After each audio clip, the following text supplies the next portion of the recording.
my apologies to Linda. I said Claire was next month, and it's Linda Brown, and then Claire will be in April, so just to correct that. I have 2 poems in honor of Valentine's Day. The first one is a love poem to my husband,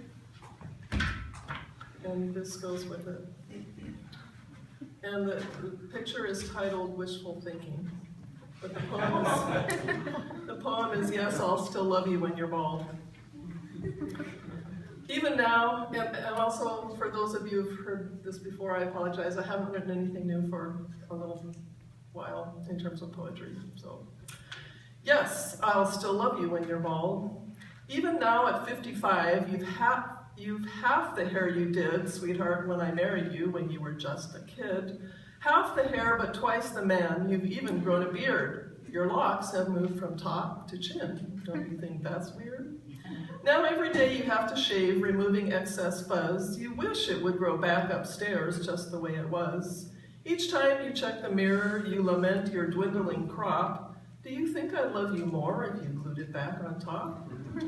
I loved both of our children from the moment they were born, yet one had only 3 hairs. The other one had horns. Remember when our youngest got some chewing gum in his hair and he skillfully removed it with scissors on a dare? His scalp showed through in patches which everyone could see, yet we loved him all the more for his ingenuity. Our oldest was a teenager, his hair a grungy mess, long, wild, and stringy, causing me some serious stress. He refused a haircut, so I pleaded, just a trim. He stalked away and glowered at me, looking cold and grim. Then 10 minutes later, he was back, and I could hardly talk, for he'd shaved both sides and gelled the top in a 3-inch red mohawk. Now, Mom is rarely speechless, but it had been several years since I'd seen his face and forehead, his neck, and his ears. And before I could recover from a looming sense of dread, he dashed away and came back smiling. He'd shaved his head.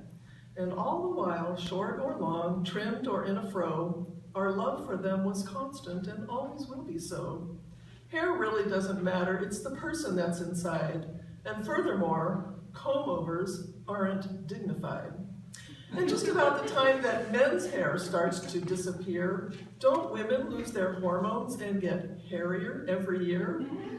So maybe I should ask, dear, in the midst of these hot flashes, do you think that you could love a woman with mustaches? Yes, hair is overrated, and sweetheart, anyhow, I love you right this moment, and you're almost bald now. Besides, by then, I may not remember what you're called, but yes, I'll still love you when you're bald.